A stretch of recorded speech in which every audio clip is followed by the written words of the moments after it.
can't imagine a plumber without a pipe wrench, and I certainly can't imagine being a farmer without having one of my favorite tools along, a sweep net. When it comes to scouting your fields, I think this is absolutely critical. We need to be out in the fields as often as we can. When we're looking for insects, the tool that you need to use is a sweep net.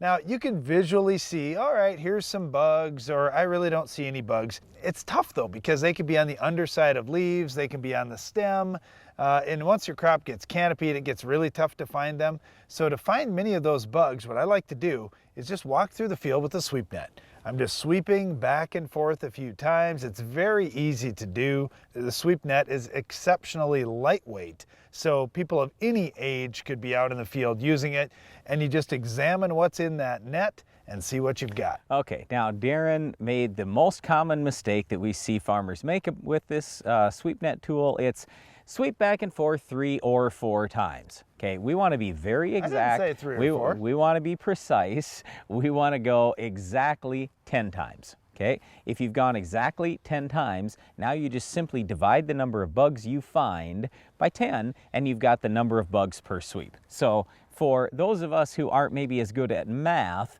that's the reason why I bring that up. I prefer 10, so the math is very simple for me. All right, Brian likes to get into the math. What I like to get into is insect identification. And as you look in that net, figure out what each of those bugs, well, what their identity is. Now, when I looked at the net when I was a kid, I'd say, man, Dad, I know this one kind of bug that we're out here looking for. Maybe it was a corn rootworm beetle, but I don't know all of these other bugs. Yep. And he'd say, that's fine. Get your insect ID book out and start studying and see if you can find each one of them, because you know what, Darren? Some of those are going to be beneficial bugs that I don't want to kill. And if all of them are beneficial bugs, great. I may not have to treat. But if they are bugs that are going to be harmful to the crop, we need to know what they are and then figure out how many of them it takes before they really start adding up to damage. And that's the whole key, and that's the reason why I say I want to sweep exactly 10 times, do the math, because very often you can find insect thresholds out there that are based on number of bugs per sweep.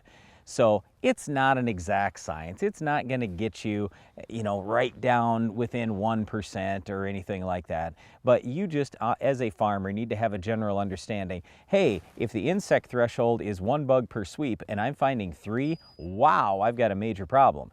If the insect threshold is 1 and I'm finding 0.1, well, I'm probably not there yet. So that's really where we want to go with this. Well, the nice thing about a sweep net, it fits in the trunk of your car, it fits behind the seat in your pickup, or even in the Ram box, depending on what type of truck you're driving. I like to keep a sweep net along. And I also like to keep a shovel along so I can dig in the ground, see if there's bugs that way too. But I really do like to sweep through crop, whether it's alfalfa or wheat or whatever you're growing.